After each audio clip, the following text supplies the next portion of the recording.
Okay, so it looks like we're starting. Looks like it's 1:30 by my time. There are only a couple of you who have shown up so far on the Zoom link, which is fine. This course, and this is new for us in the econ department. We've never done this before, with the exception of the fact that there's a course that we do with the business school. It's a macroeconomic course that and the only reason we did it like in this format was because of the COVID. It was a class that was intended to, everyone was supposed to have gotten together and meet once a week for 7 weeks. It was that kind of it was an accelerated program. So I've done this before, so it's not terribly unusual, but this is really this attend anywhere format. And if you don't know what that is, basically what it is, it simply gives you 3 different options for how to attend class. And I think that we had planned this prior to the pandemic starting. And it's only sort of picked up steam since then. And that is, you can either come to class as a traditional, as people have been doing forever. And I know that during the pandemic, a lot of people were, and all the courses shifted to online, 100% online. There were some students who were concerned about it, and I get that because technology and I have not always been friends, and so I understand that. So for those who really want to be here, and sometimes it's important to look your instructor in the face and ask questions and whatnot, stay afterwards, that's perfectly fine. Then you can do that. Now, there's no one here now, and I don't know if there will be people who want to sort of work this out, particularly as far as exams go. I'll get to the syllabus here in a second. I'll talk about that. So coming to class just as traditional means 1:30 to 2:45 Monday, Wednesdays is one option. The other option is to simply look online with the Zoom link. Right now, there are only 2 of you who are on the Zoom link, and I hope you all can hear me okay. And if I disappear from the screen, it's only because I'm looking at something or grabbing something, because I'll try to be working from this middle board here. I have found it to be too difficult to work with the 3 boards and swiveling the camera. And then if I do that and somebody's writing something from here, it's not like in a physical class where you can just glance back.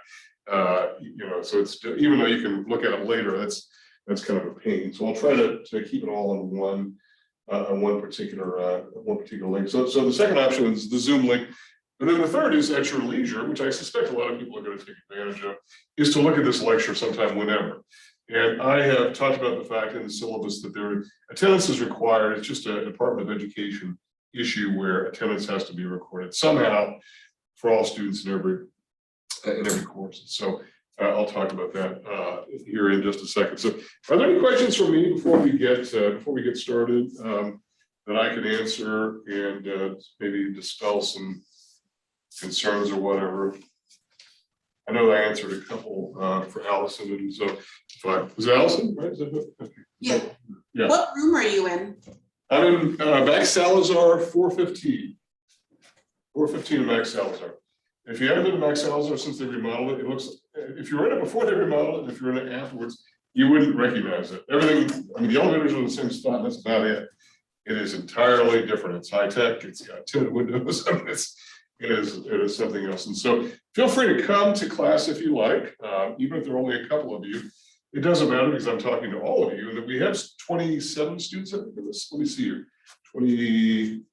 There are 22 students in this section altogether. And if you were here in class, I would hand out an attendance sheet as it is. I'll take attendance now for those who I know are here. Looks like there are 3 of you now. And then there's a link in the discussions area that you'll click once a week if you, just to say, yes, I viewed the video, if in fact you want to take advantage of that option. And I'll talk about the exams here in just a second. Let's spend a little bit of time now. Oh, one thing I should tell you is this. So this is a hybrid course, but it's not truly a hybrid course, because we have hybrid courses where you go to class maybe 1 day a week, and then you don't go to class, right? That sort of thing. And this is sort of like that, but Attend Anywhere gives you the option of viewing it asynchronously. That is whenever you like. So that option is certainly available to you. And you can come any Monday, Wednesday, every day. You can come no days if you like. If you need to work out how to take exams, we can work with you at the testing center if you want to do that here or at the other campuses. Okay. So I think that's essentially what's going on with the Attend Anywhere. Again, this is fairly new to us, but I have to say I think that it's the wave of the future. I think you're going to see more colleges doing this kind of thing. letting people look at videos later. I mean, we've had televised college courses before. A lot of times people in academics didn't like them very much, didn't think they were very rigorous. Today, I think we've sort of gotten over that. This is the regular experience that you'll have, like you would have if you're physically here. Okay. So I want to talk a little bit about the syllabus. And by the way, this is a small enough group. If you do have questions, just feel free to jump in, interrupt me, stop me if I'm not making sense. Or if you can't hear me, if you can't see something, let me know. I do know that in the last class that I taught in the business school in this kind of format, students had a lot of trouble seeing the board because there was some glare on it. And one of the advantages was that we were moving this to rooms that had a little bit of tinted windows. And I bring up the tinted windows not because it's anything important, except for the fact that we're trying to get rid of the glare. And a lot of people had some trouble with that. So hopefully that is not that's not the issue here. Okay. So it looks like we dropped somebody and we picked somebody else up. So it looks like people are coming slowly but surely. I do want to talk about the syllabus, and let me say one thing, that when we say this is sort of hybrid, it's got the Brightspace element. By the way, every course at C&M, to my knowledge, has a course set up in Brightspace. Whether or not that instructor even uses it or not, it's there. And a lot of times, even on the courses that I would teach, just a traditional face-to-face, I would have a Brightspace set up, and I would post the syllabus, and I'd post, PowerPoint slides, things like that. There won't be much work you'll be doing in Brightspace. It'll be just mostly retrieving information. Now, I've got to tell you, I found out to my horror this morning. I was working on this mostly yesterday, but some of the formatting of some of these documents looks a little bit goofy. The syllabus in particular, I don't know what happened with that. And I posted it 3 or 4 different times, and it comes up with weird fonts. It's all left justified. It's got lots of spaces between lines. That's not the way the syllabus should look. There's a button down. If you go into the course site itself, just click on the link to the course, which is 2120 A01. A for attend anywhere. 01 is the section number. Whether or not you sign up for A01 or A02 doesn't make any difference, because you can do either one. It'll be on the A01, and then you go to coursework content, and this is all the syllabus. So you can look for that. And then you'll see overview and syllabus. If you click on that, you'll see it. And if you just view it on the screen, it looks kind of weird. I don't know what happened. And it happened in both of my attend anywhere sections. I've got to give distance learning, but I didn't have a chance to do that. I wanted to give them a little bit of time to, deal with some really serious problems people may have had on the first day. So I don't know what happened. I really don't. So your best bet is to just click the download, scroll all the way down, click the download button, just save it to your computer, or print it, or both, or whatever. And it comes in a format that's much, much, much easier to read. Okay, so I apologize for that. I don't know what happened. I've never seen that happen before. It could just simply be that that this version of Brightspace needs me to use a different browser. I've been using Firefox forever, but maybe it wants me to use Chrome. I do know we have some language in the syllabus that asks students to use either the Chrome browser through Google or Firefox, preferably not Internet Explorer or Microsoft Edge. I don't know. For whatever reason, all these learning systems don't tend to work very well with those Microsoft browsers. Don't ask me why, but that's the case. So, but it's easy enough to use. I like Chrome. That's easy to use. I just use Firefox on this one. So I'll try to fix that. Meantime, since you're on your computers now, you can probably go in to Brightspace and download that, sort of follow along with what I'm doing here. What I'm going to do today, the first day of class, particularly these courses that run the full term, I tend not to get too deeply into the content, just because of the fact that we often have a couple of people come in late to the course, 2 or 3, sometimes more, who are just late arrivals or have had some difficulties registering because of whatever, financial aid, prerequisites, needing overrides from instructors, deans, whatever. So I don't want to get too far ahead of that, but at the same time, I want to get a little bit of a start. We're going to lose a day Monday next week because of the Martin Luther King holiday. So in fact, the campus is closed, and so there won't be any activity there. I will go in and post next week's activities prior to that, as if we were having something happen on Monday, but I won't be here physically, nor will anybody else, and nor will I be available any other place. But I do want to tell you that I have long sort of prided myself. I've been here since 2006, so I've been here for 16 years now. I think I can say that I'm as available as any instructor to students who need to get with me for whatever reason. And you can email me. That's a good place. My email address is on the first page of the syllabus, tsimpson11@cnm.edu. You can find me, going into the faculty area there. Also, I'm going to go ahead and give you my cell number. I know that a lot of faculty think this is crazy, but I've been doing it long enough that nobody really abuses it. At least I don't think so.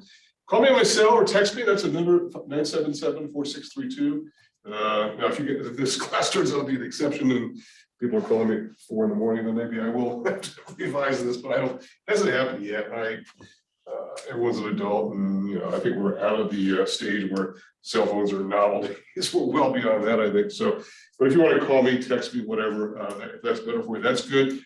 Email is also good, or you can leave me a voicemail. My extension is 50689.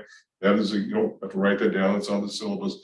If you leave me a voicemail, it goes to my email, which I know sounds a little bit wrong, but I just click it on, I get the sound from there. So email me might make the most sense of all. That's sort of my preferred way, but it's up to you, however you would like to do this.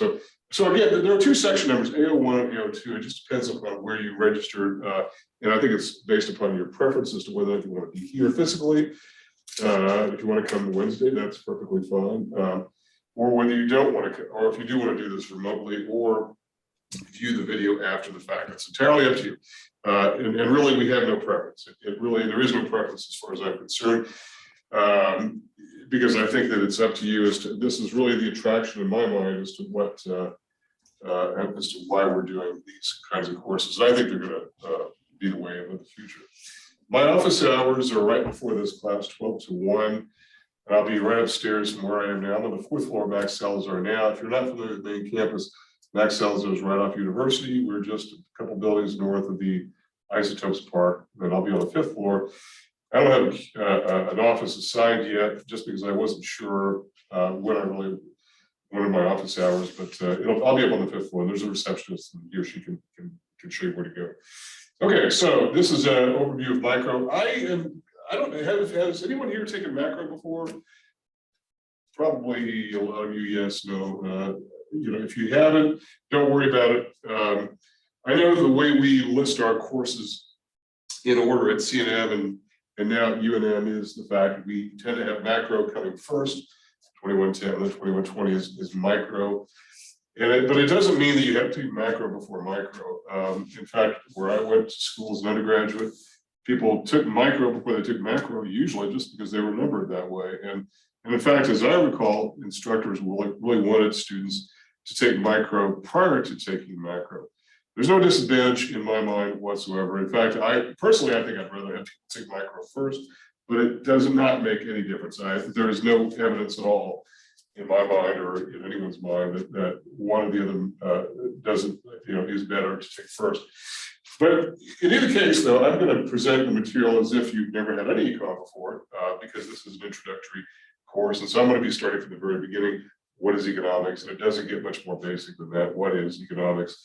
And so I'll be starting from fairly basic levels as far as that goes. Okay.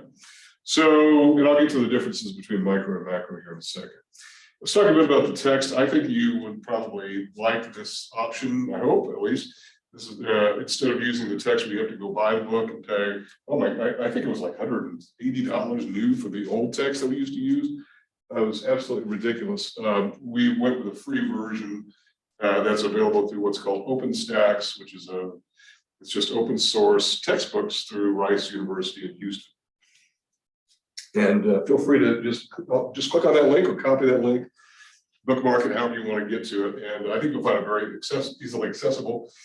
It should not ask you for a password. If it does, there's something that's gone wrong. You should probably get with me, or maybe there's a number you can get with them, but I don't think you'll run into that. I run into that myself as an instructor because I wanted to get into some areas that are generally not accessible to students, but you shouldn't have any trouble whatsoever. It should be very self-explanatory, and the chapters are the chapter. If you go to table of contents, depending on where that link brings you, I can't remember where it brings you all, but It'll be on the left. Table of contents lists all the chapters, and then you can click on an individual section within those chapters. I'll try to cover about a chapter a class session, something like that, or a chapter a week probably at minimum, but maybe a chapter a class session. We do have a number of class sessions dedicated to exams, and so you know, on those days, obviously, we won't do any discussions of new content. Okay, and then that'll be on the final page of the syllabus. It's got the expectation of what kind of chapters we'll be going over and when. Okay. So that's the link to OpenStax, and then the link to Brightspace, which is our system, which you can get to it either through cnm.edu, or you can get to it through just without even signing in. Just click on Brightspace at the top, or click on this link to take you to mycourses.cnm, and that'll be that. And if you're enrolled, it'll show up. Now, anybody who's enrolling late or knows somebody who's enrolling late, sometimes it takes a day for you to have access, and so. If for some reason you're on this link right now, and then now you're registered, it may take a day or so before you're set up, but it shouldn't take very long. It shouldn't take very long, and you're not behind the curve by any stretch. Also, I'm going to admit some late people, some late registrants. Well, not late people. There's no problem with being late. Late arrivals. I'll be doing that this afternoon, so they won't probably be looking at this until maybe Wednesday or something like that. Okay. All right, so I want to go over some other items that are important for the class. The course outcomes you can read for yourself. It's nothing you know, too complex. It doesn't require some explanation. We'll be talking about today. We'll be talking about scarcity, and we'll talk a little bit about choices that are made given those the issue of scarcity and why economics exists in the first place. And sometime in the next week, or maybe even on, well, probably next week, we'll get into demand and supply, talk about what those are about, and then we'll get into some. And oh, by the way, I should tell you this, and I don't know if anybody's in my macro course, which also runs, you know, twice a week in the same format. And if you are, we use the same text, only it's the macro version of the free online text. And you'll notice that I think it's like the first 3 chapters are identical. And it just seems like every micro textbook edition I've seen forever has somewhere, even though the order of the topics is different a lot of times, the first 3 chapters usually are about the same. And so if you're taking macro at the same time, and a lot of times people will email me by the end of the second week saying, are these really different classes? Because we're sort of on the same track, and then we split. Macro goes one way, micro goes the other way. So yes, they are not the same class.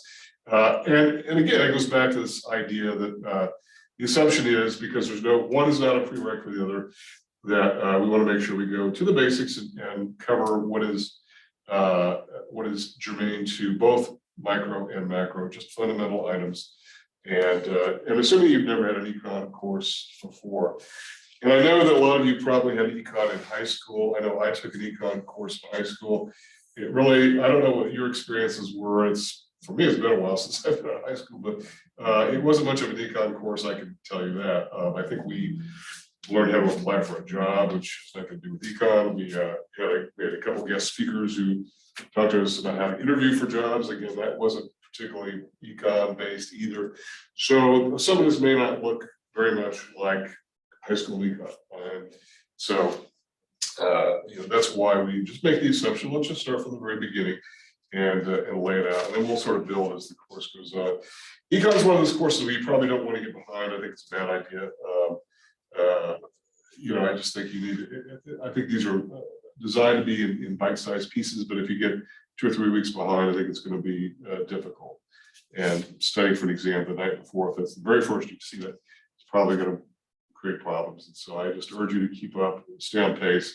It's tough, I know. I know everyone's got busy lives, and you know, it's not easy, but that's what you would need to do in order to ensure success. So in this course, and I don't know, some people have different preferences as to how they want to be assessed. In a fully online course, we'll have everything online, which is quizzes and exams. We also have discussions.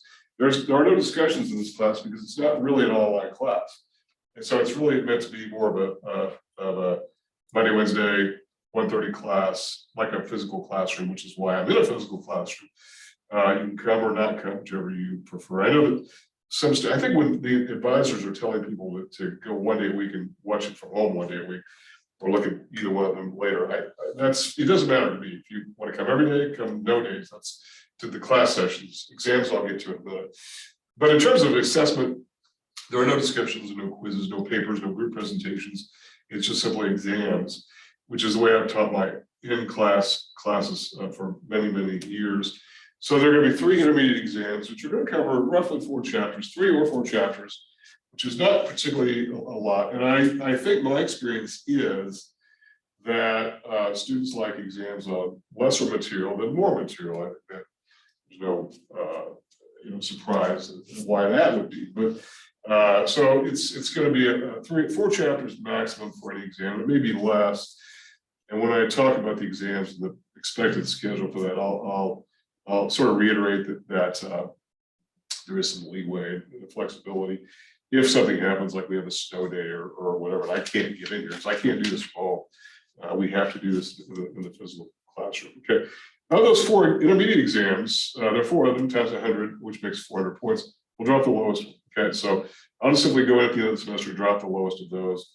There's a final exam. The School of Chess requires us to have some sort of final capstone activity. That's the final exam. It'll be the very last day of the very last week of the class in week 15, which is, I think, the 4th week in April. The day, I think it's probably around the 19th, maybe the 3rd week in April. So we'll get to that as we get going. That one does not drop because that is required activity, but we will drop the lowest of the first 4 exams. Which means that if you skip an exam and don't want to do it at the testing center, don't worry about it. Because we'll just drop that. Now you can't, if you do 2, then you're going to have a real problem. But missing 2 exams is usually a problem pretty much everywhere in the world. So the exam will be held usually in the second class session of a week. So 1, 2, 3, and 4 will be the second class session. As we get to that final page of the syllabus, it'll say review for exam 1 or whatever, comma, exam 1. It'll mean that I'll give a review session prior to that exam, the day before, the class session before that exam. And those days could change. Those days could change because of things, particularly in the spring semester, where we do occasionally have weather issues. We've only got 1 holiday. We usually have 2 in the fall semester, so there is 1 holiday that usually is pretty easy to manage around. But sometimes holidays make things a bit complicated. We have to revise things, but I don't expect that to be a big issue here. The exam is comprehensive. Now, what that means is it covers the material going all the way back to the beginning of the course. However, I'll say this right now, that when I say comprehensive, it doesn't mean that every single thing in the textbook is fair game necessarily, or everything that I've talked about.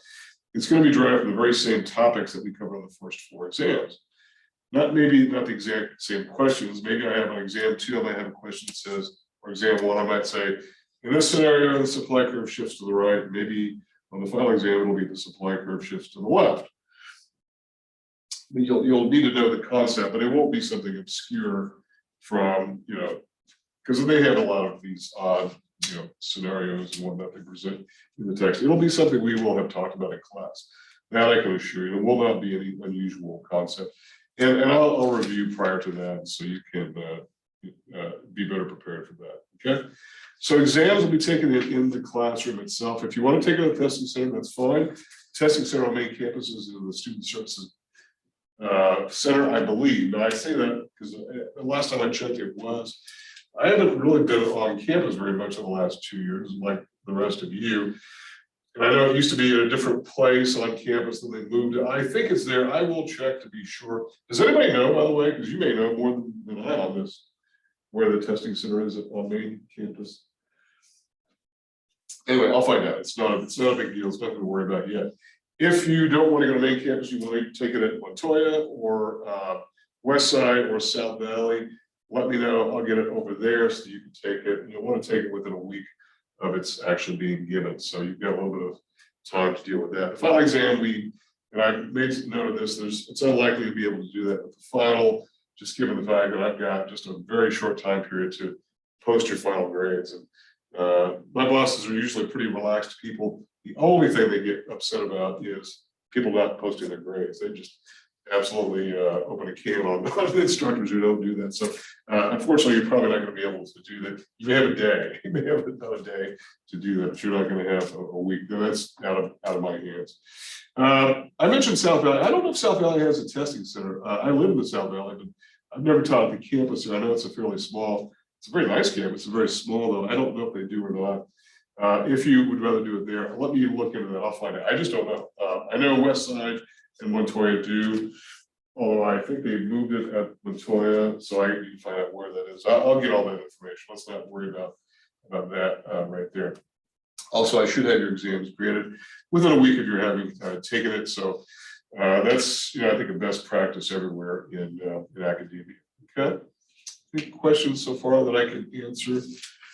Sometimes talk fast and whatnot. And since I don't have you all here to read your faces, I can't tell if I'm going too fast or too slowly. But again, feel free to get with me if I am doing either of those things. Okay. I also have a tendency to look at the clock, and I know that on student evaluations, people have said he's always looking at the clock, like he's got to be somewhere. It's like, no, I'm not. I don't think where to be. I look at the clock just so I know where I am and how much time I've got. So I know it's annoying. If it's annoying, I apologize. Okay, let's talk about attendance. So this is boilerplate language right out of the academic catalog about attendance. Typically, it's if you miss more than 15% of class hours, the instructor can drop you. The instructor can also drop you if you're not in the first week of class or even the first day of class. I know that UNM instructors have a very nasty habit of doing that kind of thing. I do not necessarily. In fact, it is rare that I drop students for non-attendance early in the class in the semester, particularly the 15-week semester where things are just kind of spread out. A lot of the work comes toward the end. But I will if somebody is just completely missing. And believe me when I say that, I had a student a couple of years ago who just simply wasn't around, and I was really ready to drop the student just because I didn't think he was there. And so he sort of popped up and said, "I'm here." And I think he'd been out of the country for some reason. And so my dean said, "Will you please work with him and figure it was something that was family emergency. He had to leave the country." So I am not a knee-jerk reactionary on this subject. I tend not to drop people unless you're totally missing in action, and most people are not. Okay. Also, if you require special accommodations, whether it's testing, whether it's any kind of physical aid or whatever, you should get with the Disability Resource Center at any of the campuses. I believe it's still in the Student Services Center here at main campus. I keep saying I believe, it's just I haven't been on campus very much. So if you can't find it, let me know. I'll help you. It's not an issue.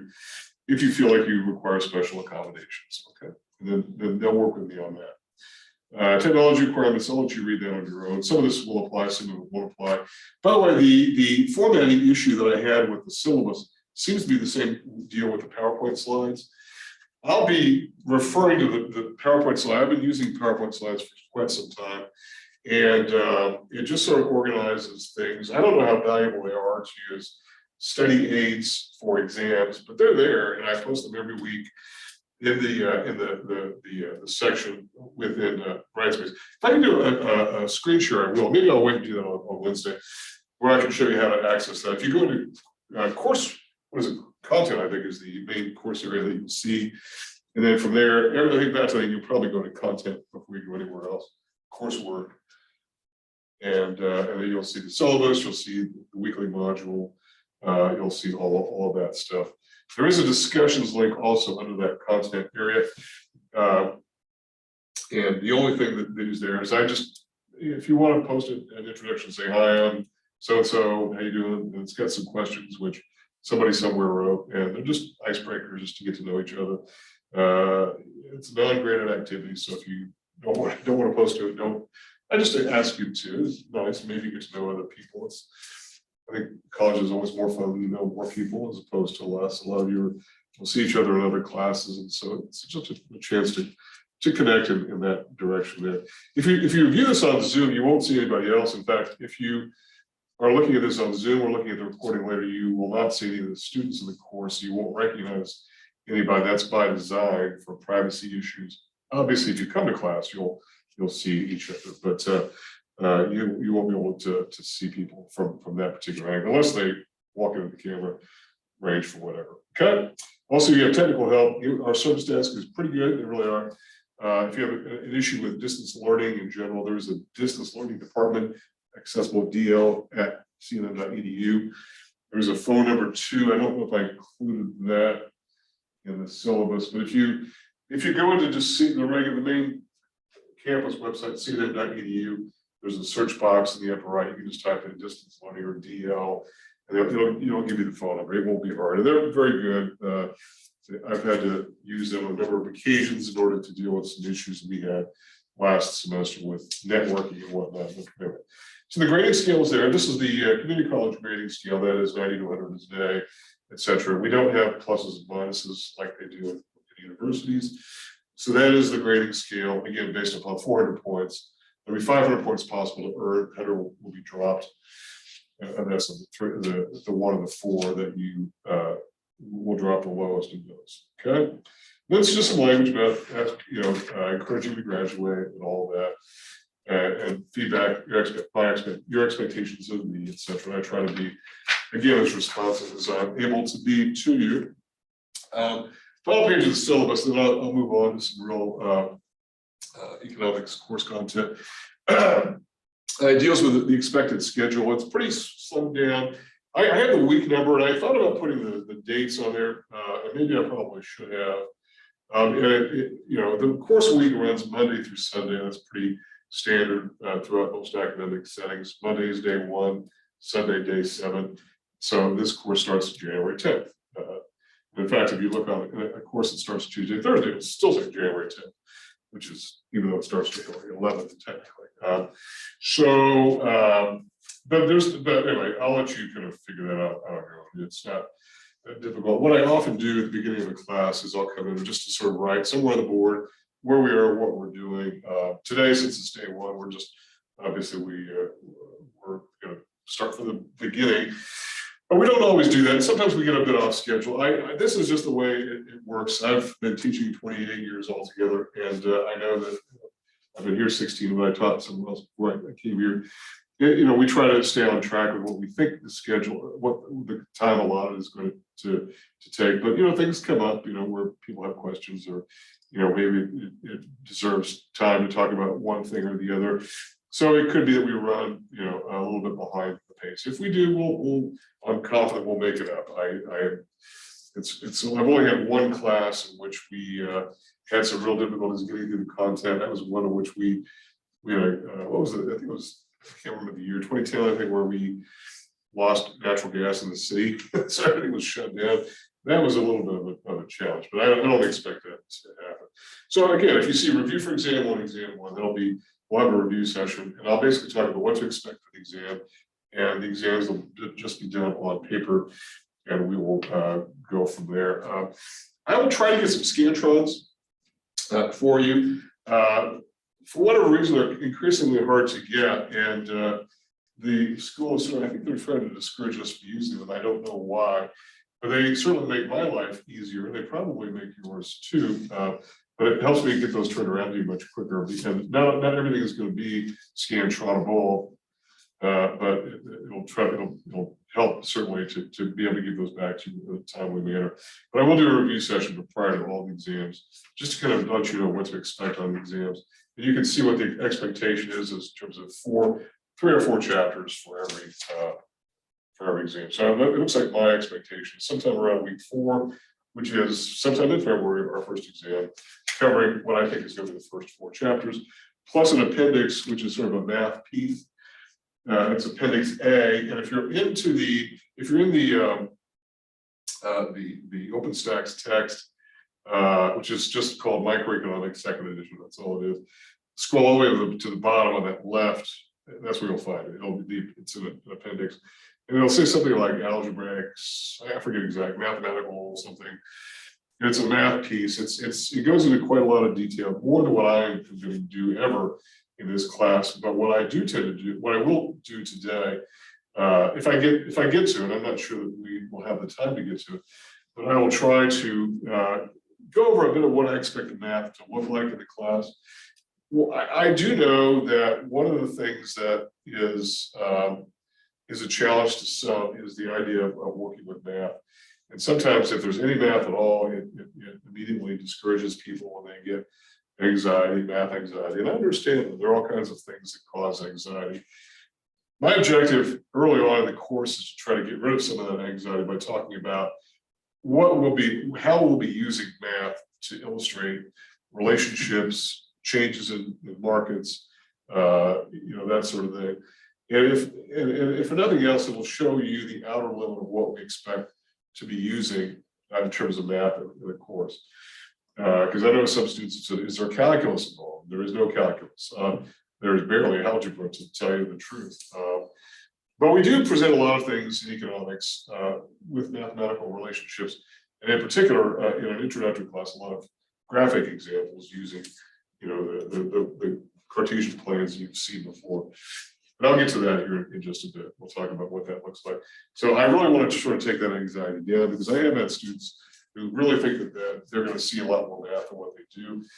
And it doesn't really help matters much when you have the textbook that gets probably a bit more into the functions and whatnot than what I would do. I think that it probably goes a little too far in that direction.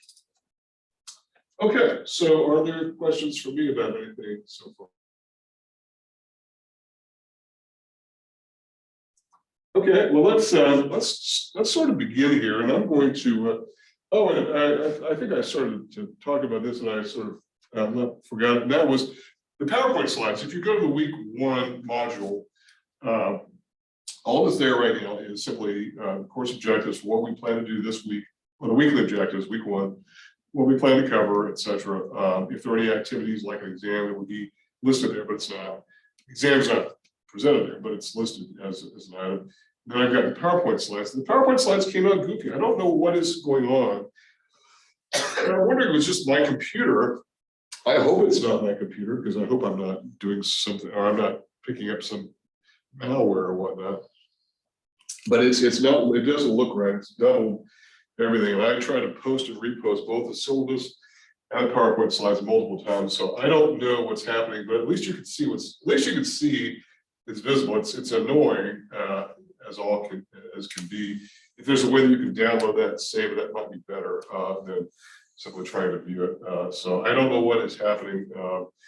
I hope it's just a bright space glitch that somebody can fix, that we get it figured out, and I can, you can see it, but it does look kind of annoying. So those PowerPoint slides are really just sort of reference points for sort of guiding where we're going in any particular class. That's really what they are. They're just simply kind of guideposts. Will they be useful for an exam? They might be. They might be kind of useful. Will they be tremendously useful? I don't know. Probably not extremely useful, but they probably will be. So use those as you like, but it will also allow you to sort of follow along with what I'm doing in the classroom. And so you'll know, hey, where I am. And you'll see that. So, okay, and give me just a second. I want to make sure that I get everybody reported here as getting credit for attendance. And usually if you're here, I would have you sign something, but I want to make sure before people start checking out that I get everybody who is here. And I'm just going to put a check. There's an attendance link, by the way, in the discussions, that if you are looking at this strictly online, that you would just click on that saying, yes, I'll look at the video, and that's how I view things. Okay, so that's for you to look at. Okay, so I think I got every 1, 2, 3, 4. I think I got everybody. Okay, no, I didn't. I'm missing somebody. Give me just a second. I apologize.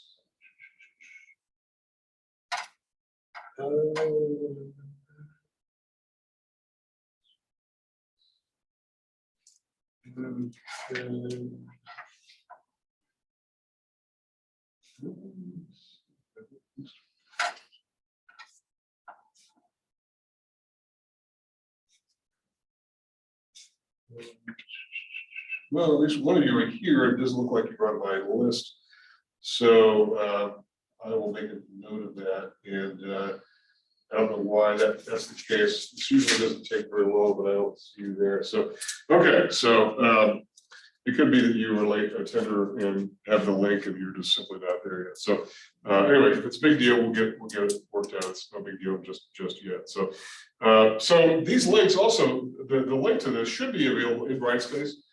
And if you go to, I think it's under communication, you click on, and you should be able to click on the link to access the Zoom link. It'll just be a Zoom replay that you can get to that. Also, I do plan, if I'm able to, I think I should be able to just simply make a YouTube link for it, just post a YouTube, URL. You can just click on and watch, start, stop, whatever, that sort of thing. If you'd rather look at it on YouTube, and I've got a YouTube channel, I've got all that stuff on there. And I say I think, I just need to make sure I'm not running out of memory.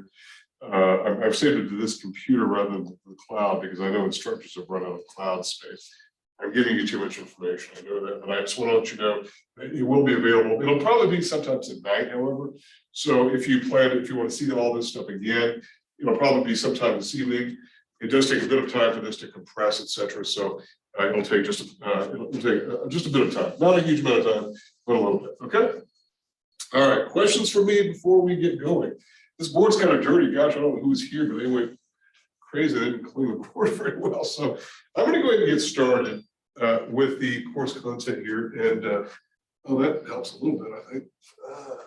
So I'm going to I'm going to work from this board here.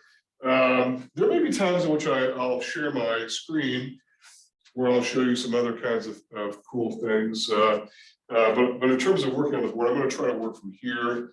Even though this is a regular physical classroom in Max Salazar, there are 3 boards. I would probably use them all if you were all here, but I still could with, I have to move the camera. That doesn't make a lot of sense. So I'll be sort of working from here. Okay. And the good news is you can stop me and replay or back up, whatever. I think that's a real plus for a lot of people. I think that's why this is attractive, really. Okay, so let's start from the very beginning. Unless anybody has any questions they want to ask me, feel free to. There are only 5 of you here right now, so on the real time. So if you do, feel free. Or if not, just jump in. I can hear you just fine. Hopefully, you can hear me just fine as well. So, but don't feel like you have to wait and save up your question. Okay.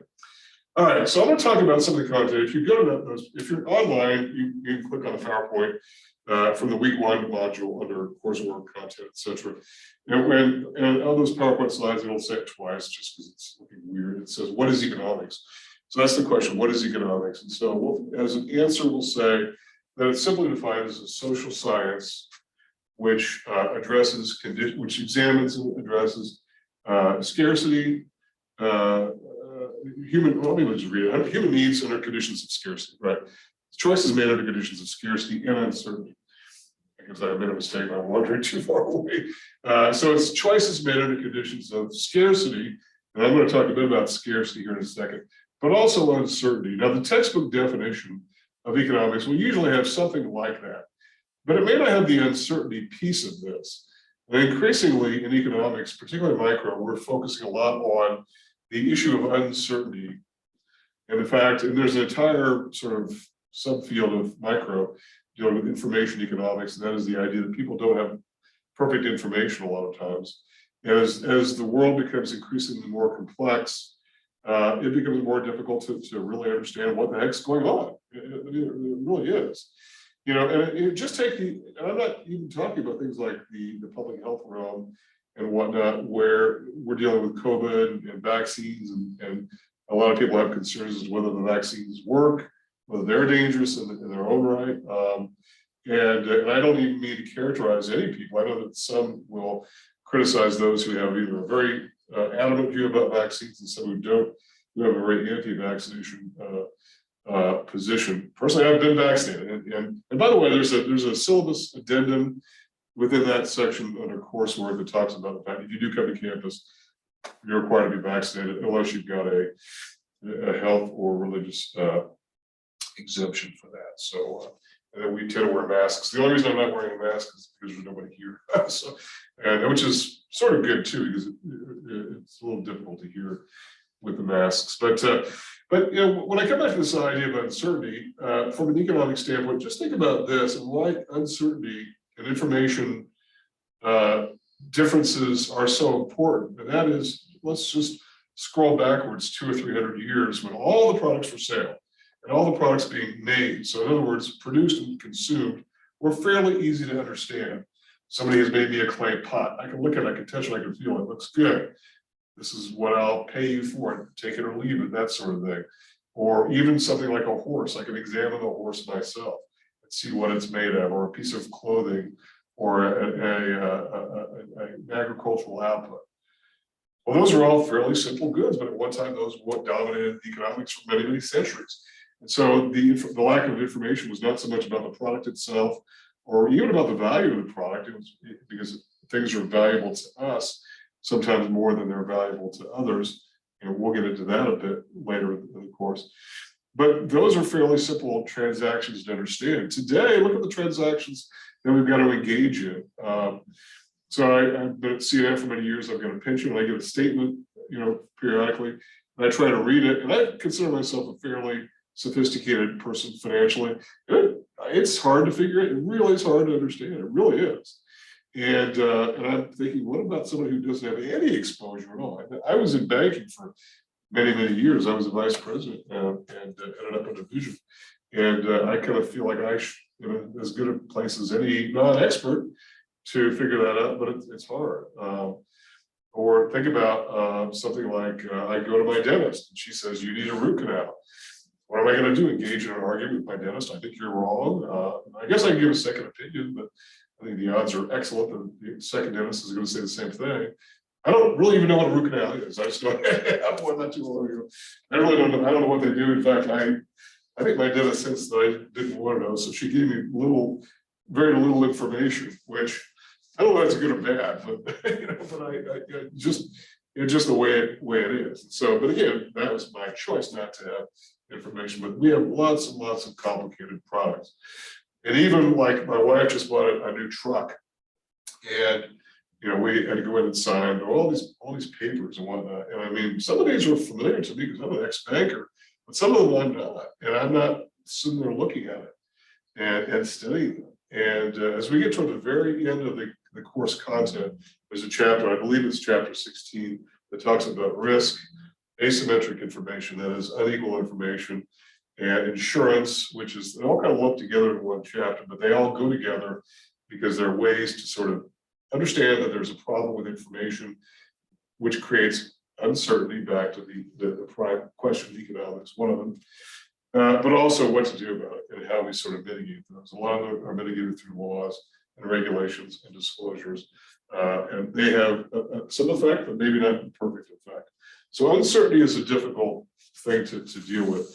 And I think it's a very big area in microeconomics right now. The issue of behavioral economics is also very large, sort of the intersection of economics and psychology.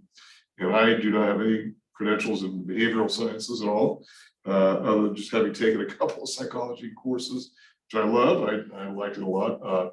I can tell you that behavioral economics is sort of a subfield, both in micro and macro, that deals with how people behave, and why some people, are risk takers, and why some people are very much against the idea of doing risky things. So it's because we're different.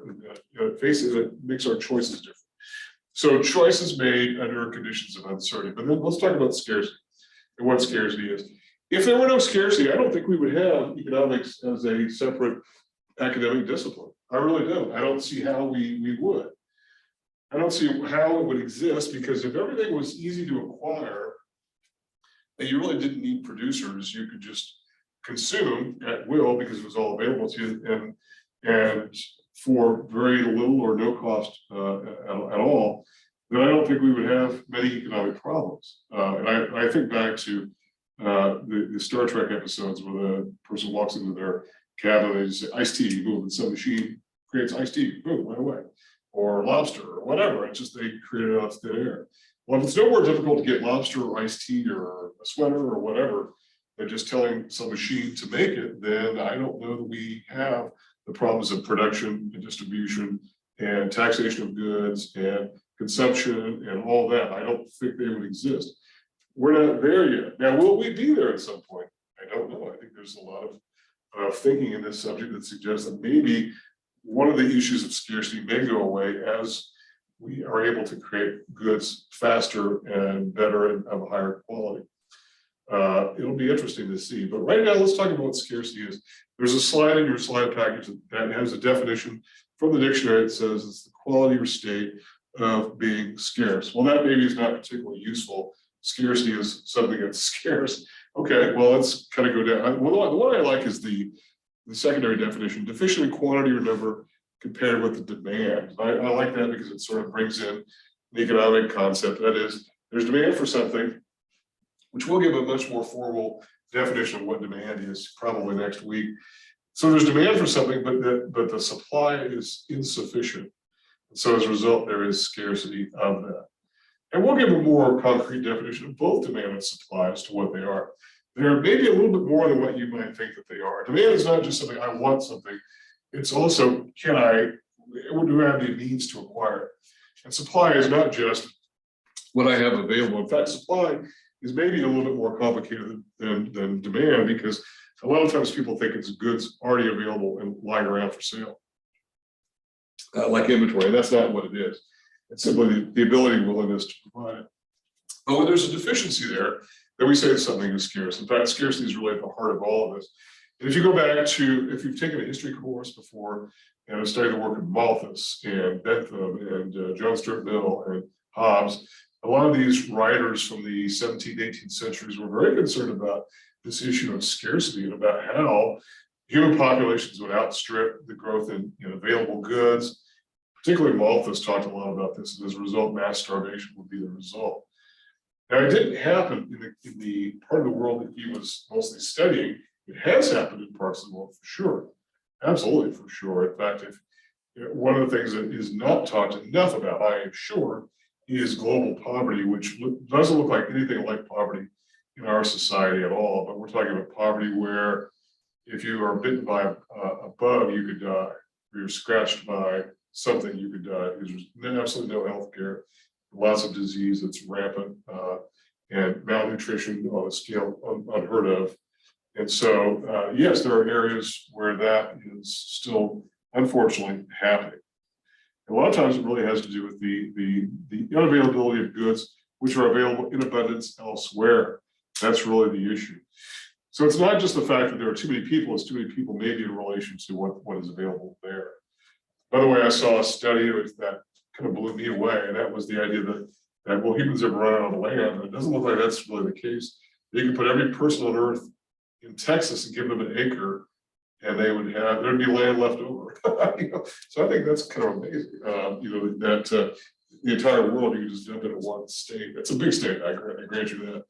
But obviously that's not going to happen. And I realize these are a little bit facile generalizations, but the point is that it's not always the idea of having zero availability of goods. It's the distribution and availability to meet the demand that exists. Demand being defined as the ability and willingness to consume.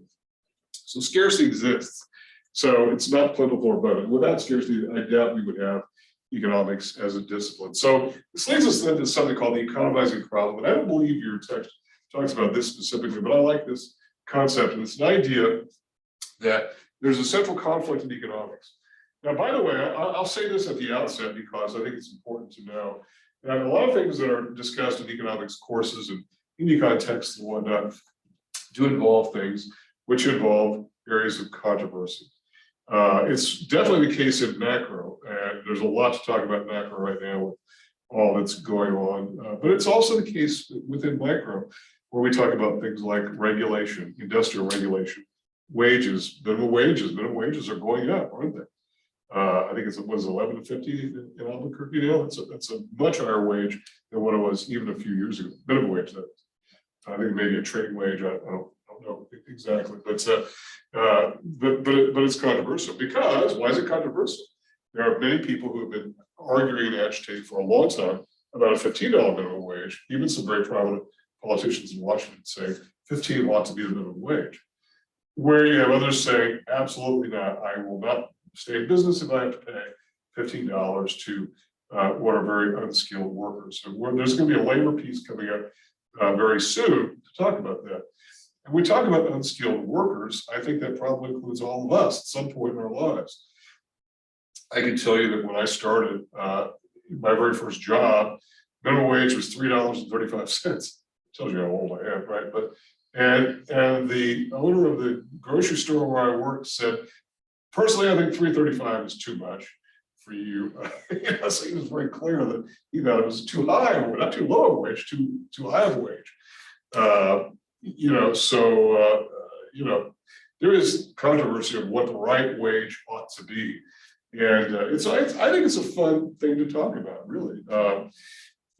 Because it affects all of us. We're all paid a wage for what we do, selling our labor, exchanging our labor in the market. What's the right price of that labor, that sort of thing. So the economizing problem is what to do with this conflict between scarcity and our unlimited wants. By the way, let's talk a bit about unlimited wants, whether or not they're limited versus unlimited.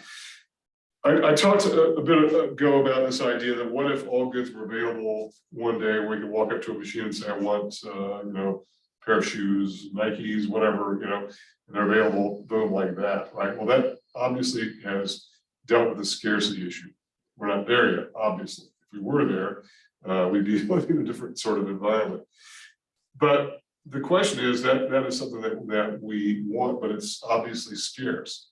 And not everybody could afford a pair of Nike tennis shoes, right? In fact, I would dare say that probably it's the case where I saw a study about new car sales, how used cars are flying off the lots, have been for a long time, even before the pandemic. And a lot of it is explanation is that new cars are just so darn expensive that probably half of the households in America could not afford a brand new car. Which I think is a shocking statistic, but I think it's probably right. If you see the price of new cars, it's absolutely stunning. So there's that issue of scarcity, and that is an economizing problem. How do we deal with our wants versus our needs? And the question is that are our wants unlimited? That is, will they ever be satisfied? And I think the question to that is in addressing this issue of what if we never have this machine that will create every good. Well, does that mean that we'll still not have additional wants that we'll have? Because that sort of assumes that the goods in question are physical goods, whereas we've got a lot of goods that are of a non-physical nature that tend to be growing much more in prominence in our economy than do the physical goods themselves. And so our wants will tend to be unlimited. In fact, we make the assumption that wants are unlimited. That once we figure something out and solve a problem, we have new problems to deal with. And as a result, our wants are unlimited.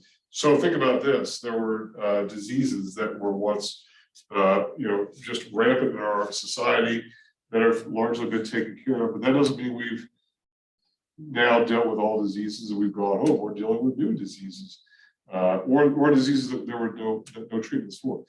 My sister-in-law just recovered from cancer. She was at stage 4, which usually means you're on your way out, unfortunately. Well, she recovered, and it's amazing what can be done with cancer treatment. It's absolutely fascinating, and because we and she thought that her days were numbered. It was not the case. We are very, very grateful because of that. And so this idea is that we'll keep on going, finding new answers to new things, even of a non-physical sort of nature.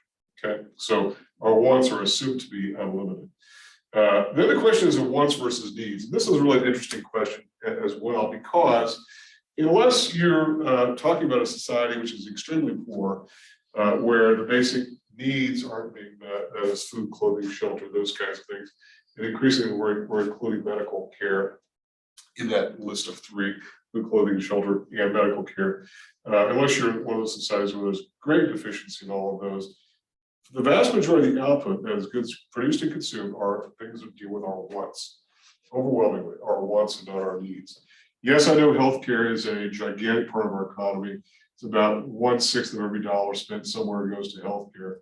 But healthcare itself is not a thing. It's a giant collection of industries, and it's not even one sector of the economy. We usually define sectors as being very, very broad activities. It actually crosses many sectors.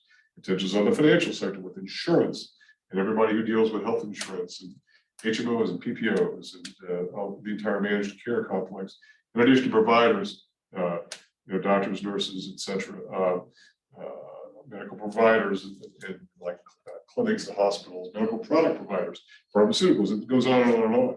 So if you lump all those together, yes, about 1 in 6 is covered in that.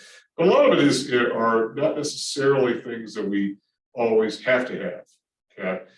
And in fact, one of the criticisms that some in healthcare economics talk about is the fact that we can avoid a lot of this spending on healthcare if we simply live more healthily. And that's opening a can of worms that we probably ought to leave alone for now. But that's a bit of thinking.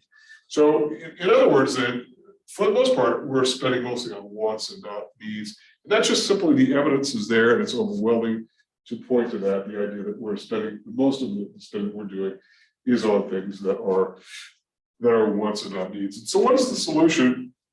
The solution to the economizing problem is the free market system. And I deliberately put in the term free there as the adjective because what does it mean? It means a market that works mostly on its own. Yes, with some government control, but not as much government control as a so-called command economy. Chapter 1 will go through the differences between command economies and free market or so-called laissez-faire economies. There are great differences between the two. We live in a mostly free market economy in the United States. That doesn't mean there's no government involvement. Instead, the government acts more like a referee on a football field, right? We barely pay attention to the referee on a football field unless there's a need to. And where the referee has to step in and say, there's something going on. We need to stop this or whatever, right? Stop play while we make a decision or whatever. That's sort of similar to the way our government plays a role. Our government really doesn't produce goods themselves. They buy a lot of goods and they have a lot of goods produced for their production or for their consumption only, like a lot of military hardware where you can't go buy an Apache helicopter. The government will obviously have it done for them. But otherwise, their role is mostly as a referee on the field, as a regulator, in other words. That's really how in microeconomics, we're going to be looking at their particular role. So the free market system operates largely without government intervention, except as a regulator, as a peacekeeper, as a referee on the field. And by the way, I think there's a lot of evidence that suggests that regulation is a good thing, not a bad thing. And when we get to the very end of the course, we talk about different theories of regulation. We'll get into talking about this idea of regulation. And it may not be quite what you think it is, because I think that a lot of people have this idea that the business world views regulation as being just absolutely atrocious. And I certainly know from my experience working in the financial field that we always groaned under regulation as new regulation came on board, and which is why that industry pushed hard for deregulation, which they got a lot done. They probably went too far with the deregulation. In other words, the pendulum probably swung too far in the other direction. But nonetheless, for a long time, deregulating did not cause great difficulties. There are some industries where once there's too much government involvement, like trucking, deregulation actually made the transportation trucking goods cheaper and faster, more efficient. And it made some truckers' lives more difficult, but nonetheless, it made the rest of the society probably better off. Okay, so the market is defined as an organized means by which people exchange value. And I very deliberately talk about people, even though, and it looks like we're probably not going to have time to get into what's called the circular flow model. I'll probably get to that on Wednesday. But when we talk about people, we are talking about people engaged in things, regardless of their role. And that's the circular flow model, which is also discussed in chapter 1. And if you've taken any econ course before at all, you probably have seen the circular flow model. It's a pretty good model that sort of depicts relationships among various people that we'll simply call actors. And what do actors do? They play different roles. So we'll be talking about that probably on Wednesday. Okay. Last thing I'll talk about, and then we'll sort of wrap it up from here because I don't think we're going to have time to cover anything else, are the two branches of econ, where econ is basically divided into two separate sections, micro and macro. If you've taken macro before, you probably have a pretty good sense of what macro is. If you have taken macro, I'll simply say micro is pretty much everything that's not macro.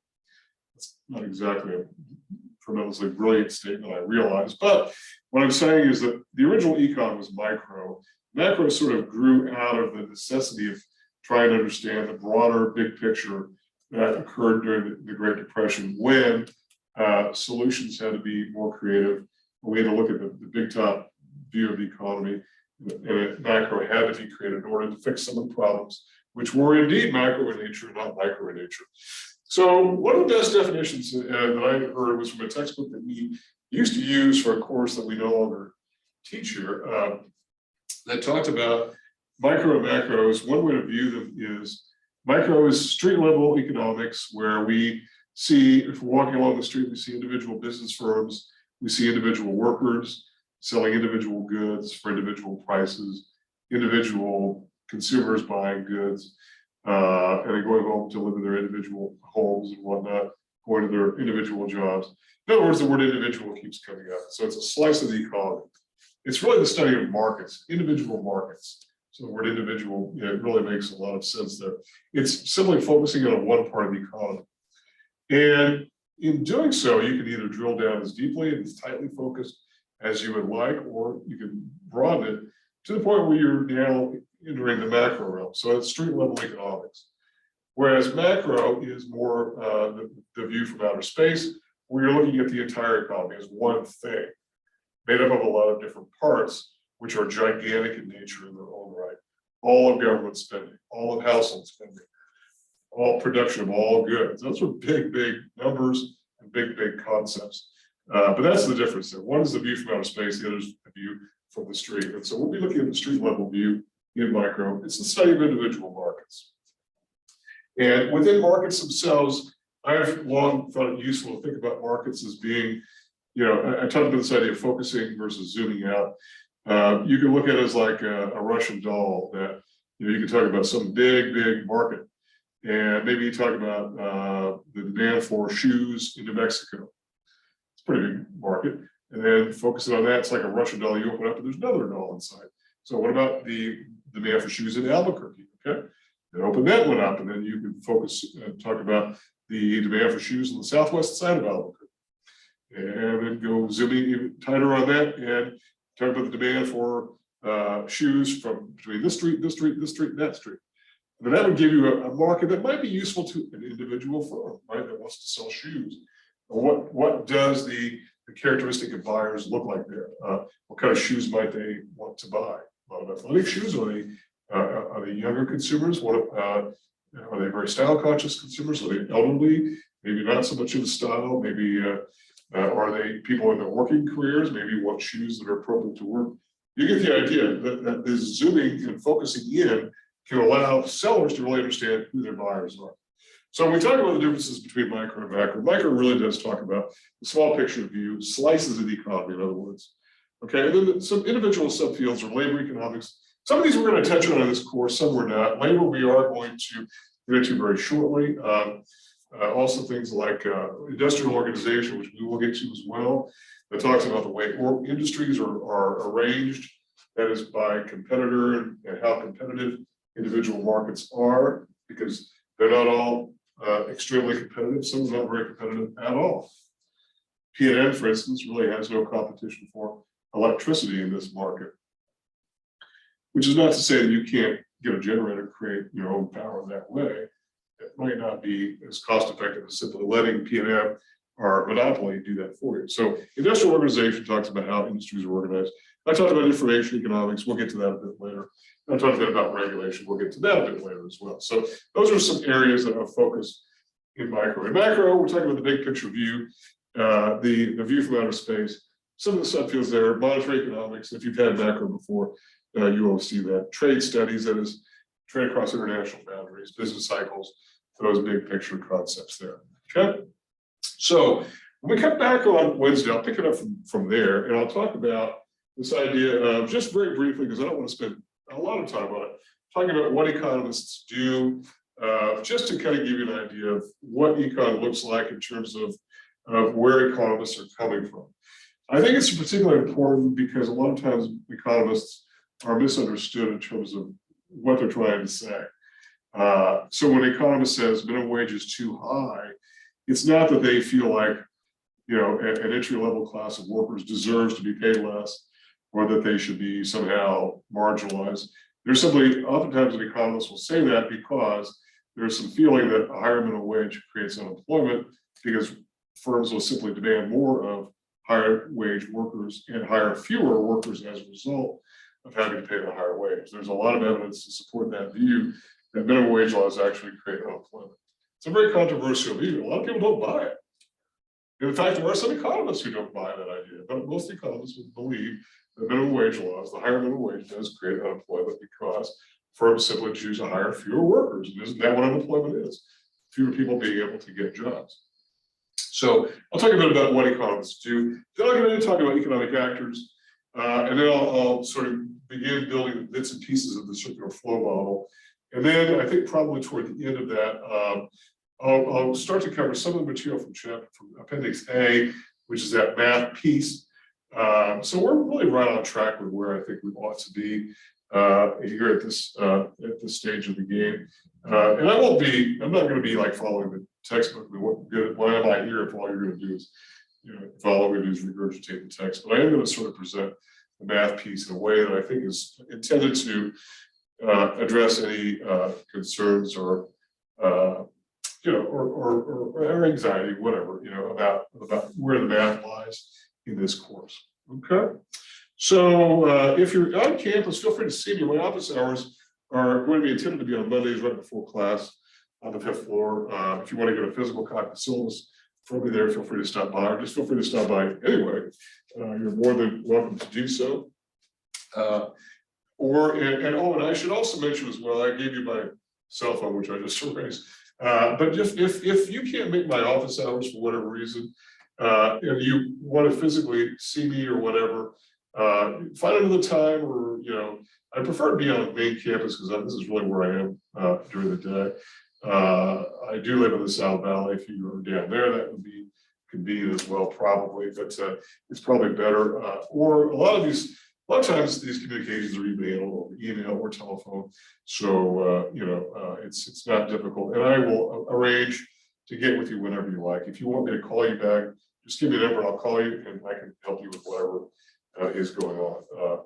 If it's something really, really serious, like you know you're going to be away for a couple of weeks or whatever, work related, or maybe military deployment related, the sooner you get with me, the better, so we can work something out. I'll try to work out what I can, the best I can. I can't handle every possible scenario because I don't know what every scenario would look like, but I'll do my best. Okay. All right. Questions for me before we wrap it up here?